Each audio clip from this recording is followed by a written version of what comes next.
बच्चों की सेहत की बात हो और लखनऊ का जिक्र ना आए, ऐसा हो ही नहीं सकता। नमस्कार, मैं दीपक भारद्वाज और हमारे साथ हैं डॉक्टर दीप शिखा। आज हम बात करेंगे शहर के उन टॉप बाल रोग विशेषज्ञों के बारे में, जो पिछले 50 सालों से परिवारों का भरोसा जीत रहे हैं। सही कहा आपने दीपक जी। और यह बात भी दिलचस्प है कि इनमें से कई डॉक्टर्स 3 पीढ़ियों का इलाज कर चुके हैं।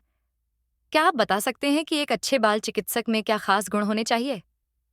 देखिए, सबसे पहली बात है बच्चों से प्यार और उनकी भाषा समझना। मैंने देखा है कि गोमती नगर के नीरज कुमार राव इस मामले में बेहद कुशल हैं। वो न सिर्फ बच्चों को समझते हैं, बल्कि उनके क्लिनिक का माहौल भी बच्चों के अनुकूल है।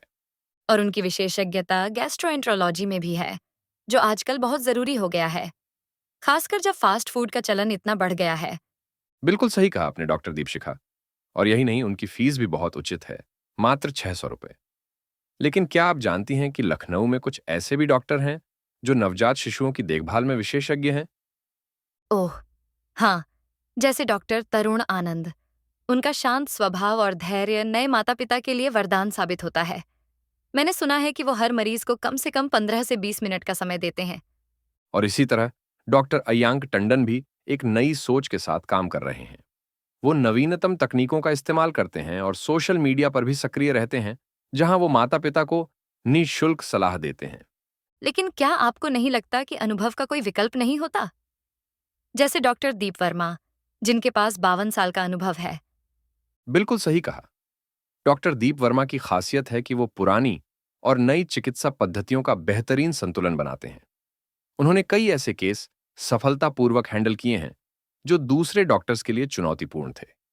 दीपक जी, और यह भी दिलचस्प है कि उनके कई मरीज अब अपने बच्चों को लेकर उनके पास आते हैं। यह विश्वास की बात है। हाँ, और इसी तरह डॉक्टर नवनीत गोयल भी एक भरोसेमंद नाम है। वो शिशु से लेकर किशोरावस्था तक की देखभाल करते हैं। उनका मानना है कि बच्चे के विकास को समझने के लिए लंबे समय तक उसकी निगरानी जरूरी है। और किशोरावस्था में तो विशेष देखभाल की जरूरत होती है। इस उम्र में शारीरिक और मानसिक बदलाव साथ साथ होते हैं। बिल्कुल। और यही कारण है कि डॉक्टर संजय रोहतगी किशोर स्वास्थ्य पर विशेष ध्यान देते हैं। उनका मानना है कि इस उम्र में सही मार्गदर्शन न मिले तो कई समस्याएं जन्म ले सकती हैं। और यह भी सच है कि आजकल के बच्चों में तनाव और चिंता की समस्याएं बढ़ रही हैं। क्या आपको नहीं लगता कि इस पर भी ध्यान देने की जरूरत है? हाँ, और इसीलिए डॉक्टर मनोज कुमार सिंह ने अपने क्लिनिक में एक काउंसलिंग सेक्शन भी शुरू किया है। वो कहते हैं कि शारीरिक स्वास्थ्य के साथ साथ मानसिक स्वास्थ्य भी उतना ही महत्वपूर्ण है। और डॉक्टर दीप्ति गोपाल तो नवजात शिशुओं की देखभाल में माहिर हैं। उनका कोमल व्यवहार नई माताओं को बहुत सहज महसूस कराता है। हाँ, और वो स्तनपान के बारे में भी विशेष मार्गदर्शन देती हैं। ये बहुत महत्वपूर्ण है क्योंकि कई नई माताएं इसमें परेशानी महसूस करती हैं। और इसी तरह डॉक्टर स्वाति गुप्ता भी स्तनपान परामर्श में विशेषज्ञ हैं। उन्होंने कई वर्कशॉप्स भी आयोजित की हैं। लेकिन सबसे महत्वपूर्ण बात है टीकाकरण।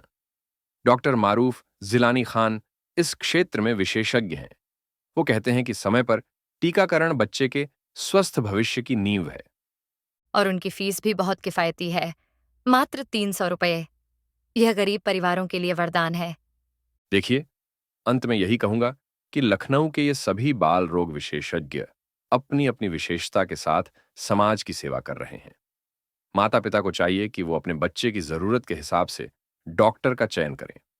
और नियमित चेकअप और टीकाकरण का ध्यान रखें, क्योंकि बच्चों का स्वास्थ्य ही देश का भविष्य है। बिल्कुल सही कहा। और याद रखें, कोई भी सवाल या चिंता हो तो बेझिझक डॉक्टर से पूछें, क्योंकि सवाल पूछना कमजोरी नहीं, समझदारी की निशानी है। मिलते हैं आप लोग से एक और जानकारी के साथ। तब तक आप सभी अपना ख्याल रखिए और हमारे चैनल से जुड़े रहे।